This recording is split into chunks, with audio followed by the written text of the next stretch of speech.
This is For the Health of It with Tara Bush. Brought to you by the Health Services Authority. Caring people, quality service. Visit hsa.ky. For the Health of It with Tara Bush. Brought to you by Healthcare Pharmacy, where they care about your health. 2 locations, Governor Square and Grand Harbor. Refill and transfer prescriptions online. Call 947-8900 or visit healthcarepharmacy.ky. Also brought to you by Cayman Medical Center, Cayman's most awarded private medical clinic. And UHealth, International University of Miami. World-class healthcare in the heart of Miami. The Light Room, your holistic sanctuary for physical and mental restoration, repair, and rejuvenation. The power that made the body heals the body. 38 Pasadora Place, Georgetown. Find us online at www.thelightroom.ky or call 938-HEAL.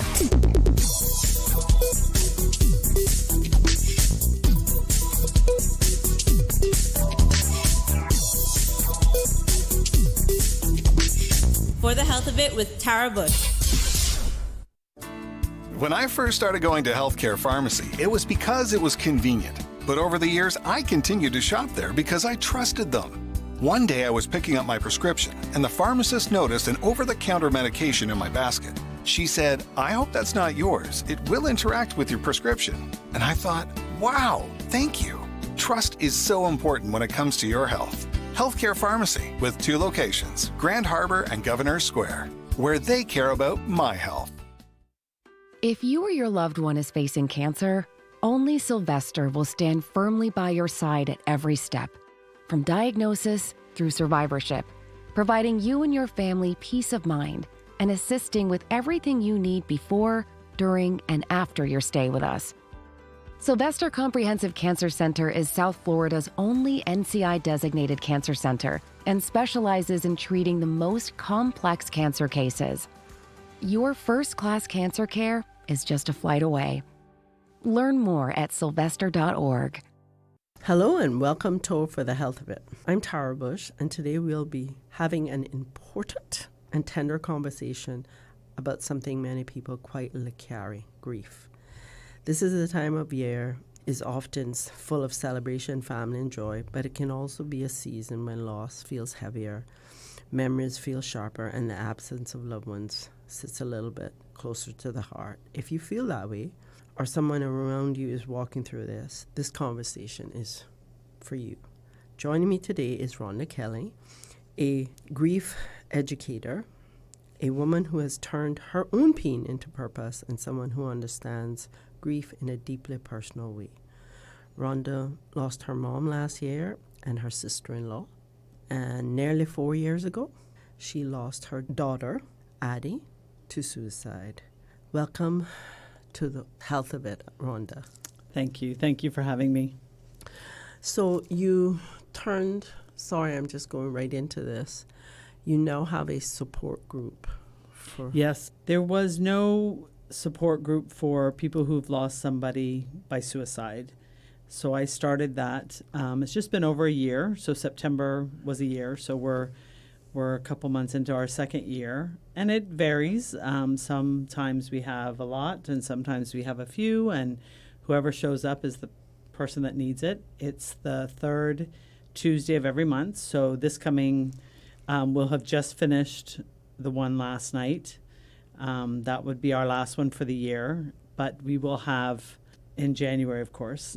So people can reach out to me, email me, contact us. There's a lot of information online on my social media and Addie's social media about the group, so they can feel free to email me and get the details. Yeah. All right. Well, thank you so much. And like I said, you've turned this into a purpose, okay? And not everybody's going to do that. I just really rate you for that. And I want you to tell our audience today. Well, first of all, let's walk into what does grief look like, or what is grief? Oh, I think everybody experiences grief, obviously. And I think that, the one thing that I've learned, becoming a grief educator, I went through specifically David Kessler's grief program. His book, Finding Meaning, is what really got me back to work after we lost Addie. It kind of helped me just change my perspective a little bit and just kind of really, kind of get through it. But never get over it. You don't get, you kind of just continue to walk through it, but hopefully get a little stronger. I wouldn't say it gets easier, but it gets more bearable. But I think, going through that whole process and becoming a grief educator has taught me that the worst grief is your own grief. So, my grief is my grief, your grief is your grief, and everybody's grief is the worst because it's their grief. And that doesn't mean necessarily losing a person. That could be a divorce. That could be losing a job. It could be pet loss. I mean, I know how close I am to my animals and you are to yours. And, losing an animal is very hard. And, the one thing that, you don't compare grief because that's not fair. People will say, oh, but you lost your daughter. I only lost. And that's not a thing. Your grief is your own grief. So grief is different for everybody, but universally, grief is pain, and grief must be witnessed. Grief must be acknowledged, and and it must be felt. Yeah, unfortunately, I lost my dad last year, just before Christmas, and we've heard about the steps. Yeah, and you think boom, boom, boom, boom, and by this day you're going to be okay. Yeah. But I have to tell you, it's been back and forth, and then just recently, I've never bargained before. That wasn't something, and I was like, you know what? I wouldn't give to have a 5-minute conversation with Daddy. Absolutely. And that is so, and again, that's a universal thing. Yeah. That's pain that's so true. And, there is no, the 5 steps of grief. You're not going to go through anger and then, okay, I'm going to finish anger and then I'm going to go on to acceptance. And, those are, I'm going to stay in denial a little longer. Those steps all happen. I think everybody kind of has moments of each. You do go through denial and, and there are parts of acceptance, but then sometimes you might feel like you're fine. And then the next day, it's like you're right back to that day where you had the worst pain of your life, and it's fresh and it's real. And that could be many years after it's happened. I would say in my 4-year journey after losing Addie, the second year was my hardest year. And it was just so strange because a lot of people put that time frame, after a year you should be okay. And going into the second year after losing her was just so much more painful and so much more, I can't even describe it. It was harder. And so I think it's, people, there is no timeline, and, you don't ever get over losing someone like that. You just learn to live better with it, or, or kind of bear it better, I think is the... Well said. I think you learn to, I think I accepted it quite quickly, but it's all the other little steps, and it's not a pathway, and I think what you just said about that second year, I think it's become more real now. Yeah. I don't know if a part of me was in denial and acceptance, but it's really real. And as I go into Christmas, I'm like, oh my word. And that book, the David Kessler, that has helped me a lot. That book, because you gave me meaning. Yeah, and then his website, grief.com, has a lot of great information on it as well. Yeah. So and this is the holiday season, and for our listeners who are grieving, what is the most helpful things we can do, and maybe what should we avoid doing? I mean, I think everybody should avoid doing anything that really makes them uncomfortable. Like, if you have to say no to that Christmas party for your own mental health, say no to it. People shouldn't feel obligated to do things that are really, really hard, especially at this time of year. I mean, Addie's birthday is the 21st of December. So Christmas is combined, Christmas is always celebrating her, and it's, that's always been a challenging time for us. But for us, we've created new traditions. So we honor her. Obviously, we do something for her birthday, whether that's watch her favorite TV show, have her favorite food. I've done gatherings with her friends and had them write what they would tell her if she was here. I've done, all sorts of different things to honor her. But I think that's important, because I think, forgetting about someone and trying to push it to the side it doesn't really work. It's, I think finding ways to honor our loved ones in ways that we know would make them smile is really helpful. So I'm going on a cruise for our family. So our new tradition is we don't stay home. We don't be at home for Christmas. We go away, whether it's a staycation or we travel. So we're going on a cruise this year, and on Addie's birthday, I am going ziplining because I knew she would do that. Like, that is something she would want. And I'm going with my niece, who is very close with Addie. So that's going to be something we're going to do. I'm scared to death, but that's going to be channeling her, And so for me, that's my way of honoring her on her birthday, which again is Christmas. It's, you don't have to pretend. Don't pretend to be happy if you're not. But find a way to maybe just try and find joy for that person. Because that person's looking down and they want you to be joyful. They don't want you to be sad and crying for them. Of course, you're going to miss them, and they're obviously, and you're going to cry. There's nothing wrong with crying. Mm-hmm. But I would always encourage people to just find that little bit of joy. So among the tears, there is joy. We did a talk with APF, and it was Alex Penton Foundation just the other day, and it was about finding joy in the sorrow.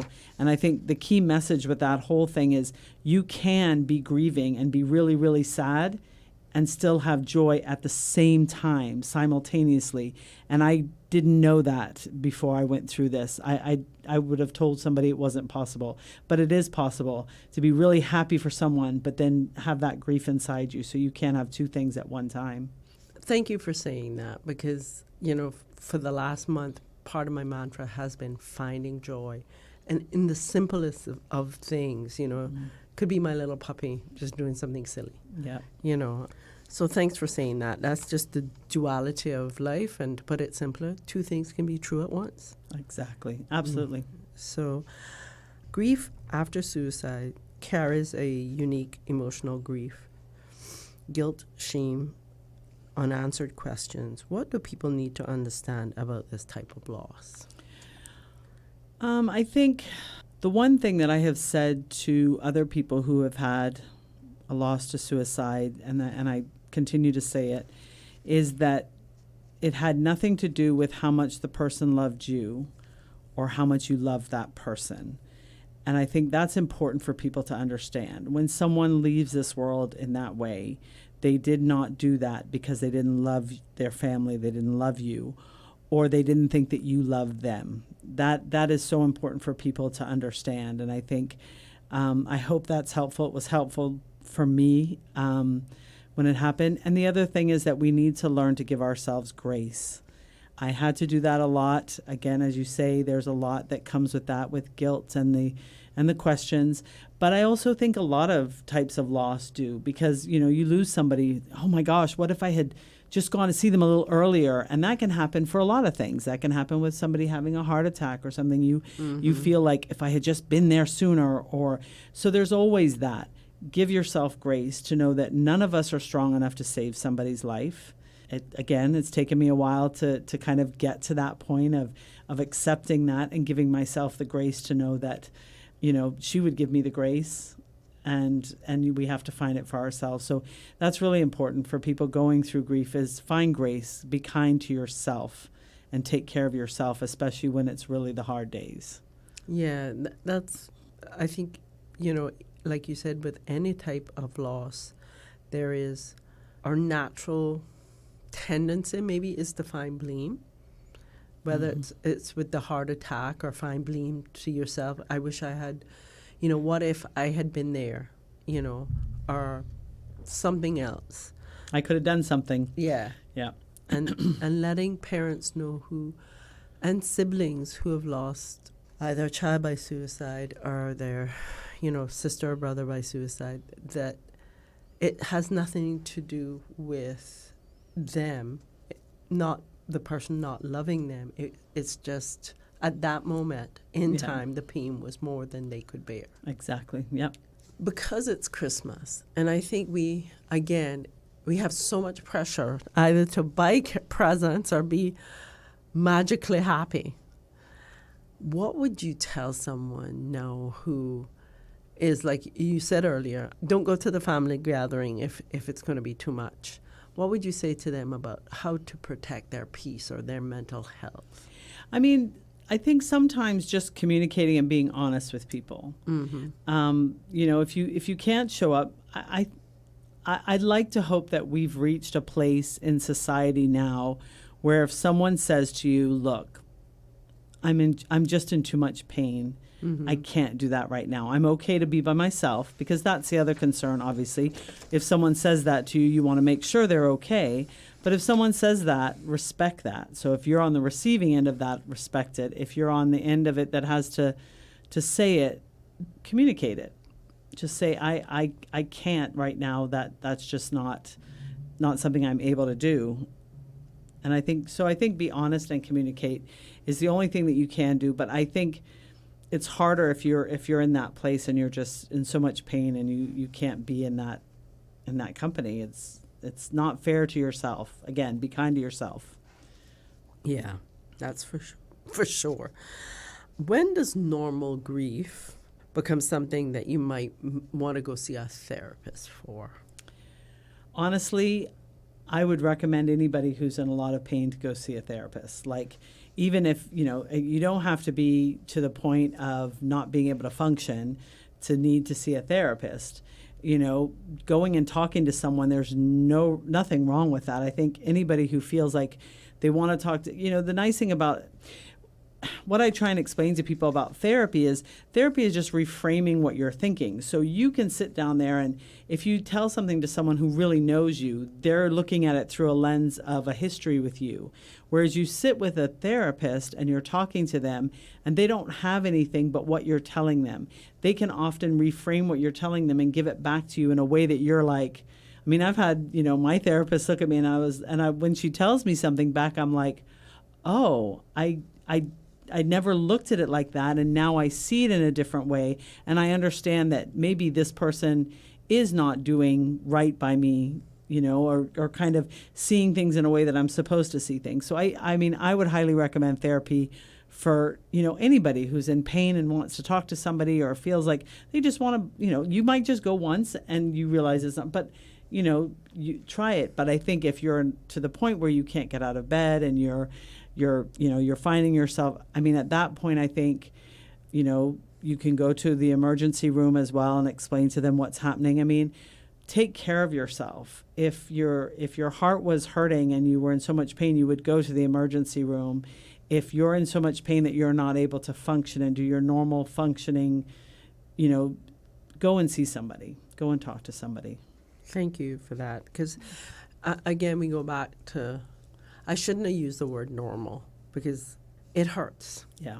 I mean, that, when you lose someone, hell, me cutting out milk in my coffee in the morning hurts some days. Yeah. So losing someone in your life who's so significant really is, it's painful. So go and just have have a top up. Yeah, exactly. And I think it's time in our society in Cayman that we have those sessions, go in and help someone to reframe our thoughts, challenge the way we think. Yeah.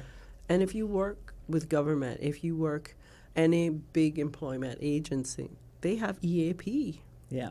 And then you have the counseling center, and there's one more, that I can't remember that you can get for free in Cayman. Maybe it's just the counseling center and EAP. And then, of course, go to the hospital, like you said. Yeah. And most insurance nowadays will cover at least a few sessions. So, yeah. What are some practical tools and daily practices that help people move from grief without feeling overwhelmed by it? I mean, I'm not a clinician, but I think that everybody should practice breathing exercises. And, nowadays you can go online and you can find either, box breathing, deep breathing, on your watch, on your phone. There's apps that will help you breathe. I mean, if anybody has ever just really taken a deep breath and held it for a second and let it go, that right there releases so much tension in your body. And I think, finding something that allows you to be mindful and go within yourself, meditation is obviously really powerful.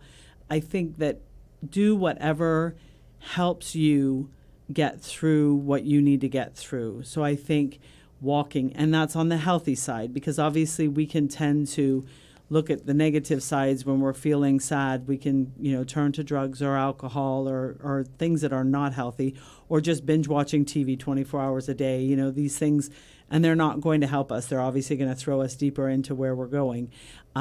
Just get out, take a walk, get some fresh air, breathe, meditate, obviously talk to someone, and be social when you can. I mean, alienating yourself is not a good thing. I think that's really important. And look for people in your life that if you're noticing, and that doesn't mean going and pulling them out. Sometimes people aren't ready to be pulled out, and sometimes people do need to be alone. It's just finding that balance. And, being alone for too long is never a good thing for anybody. So we watch your family and friends for that as well.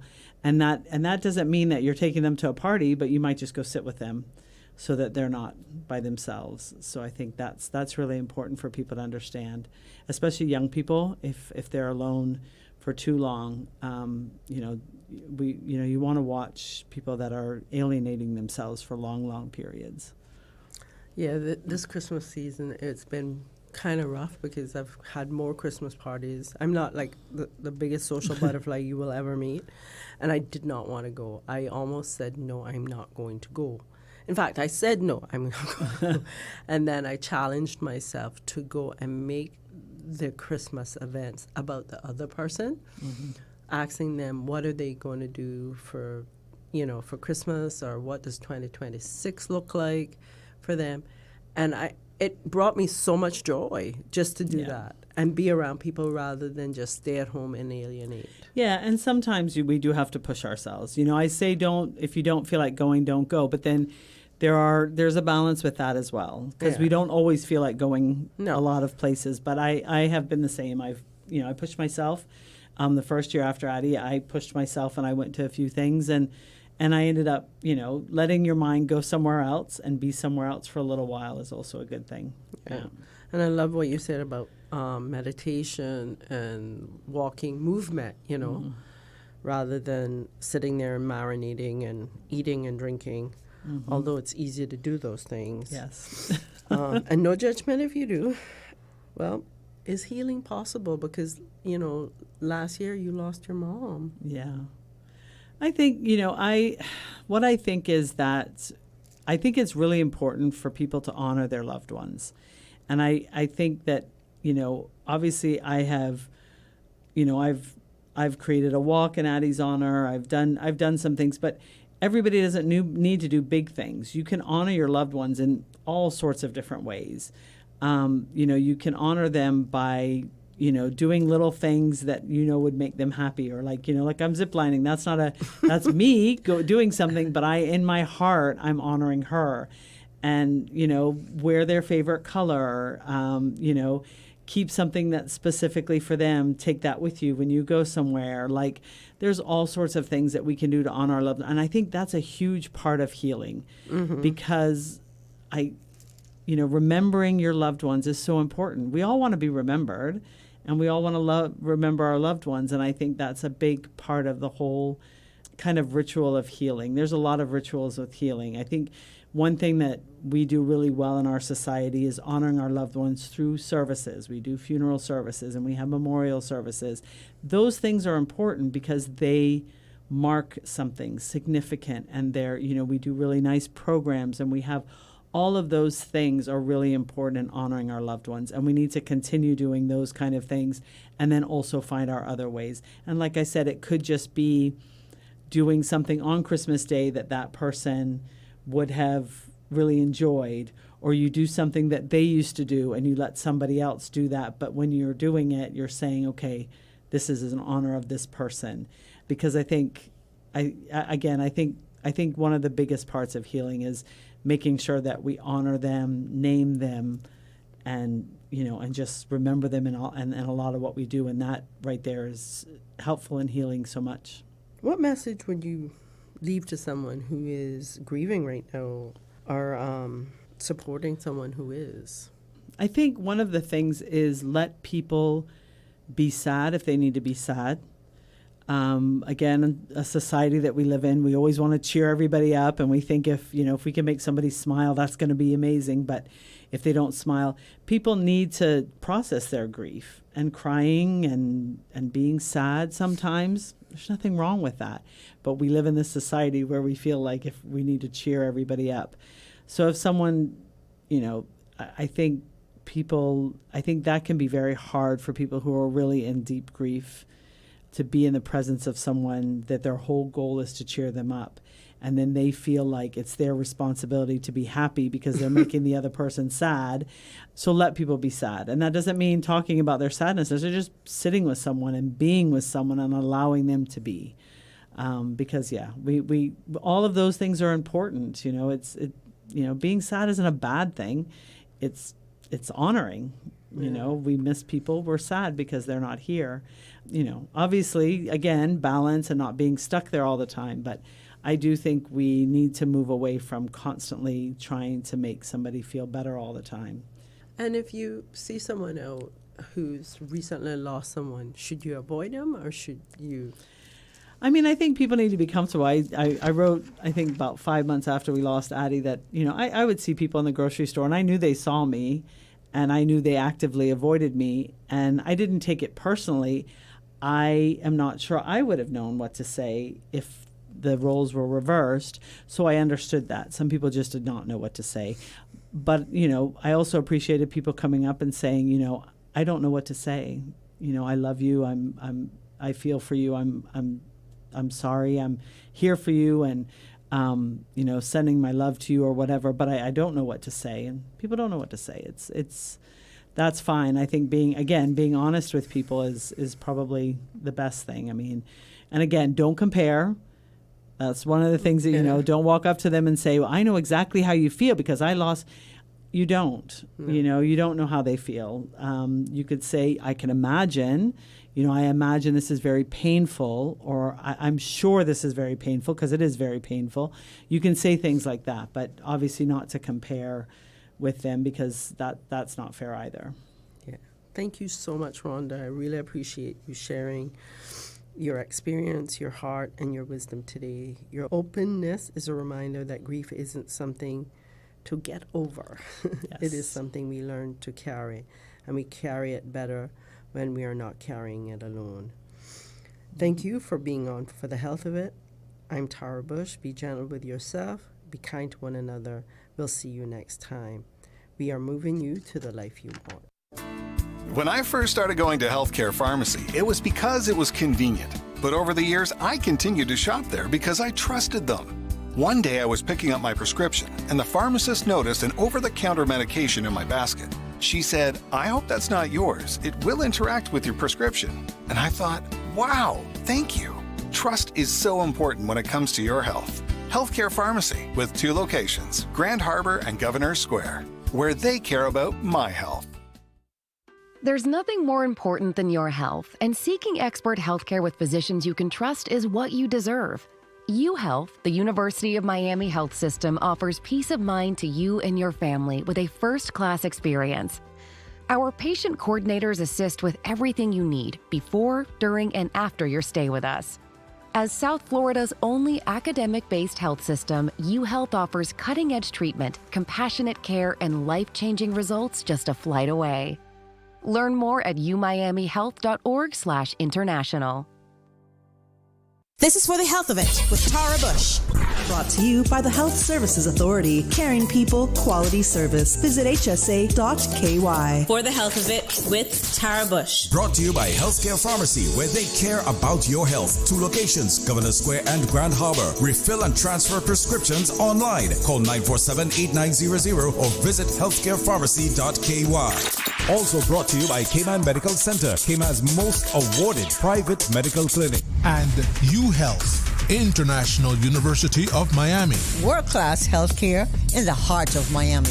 The Light Room, your holistic sanctuary for physical and mental restoration, repair, and rejuvenation. The power that made the body heals the body. 38 Pasadora Place, Georgetown. Find us online at www.thelightroom.ky or call 938-HEAL.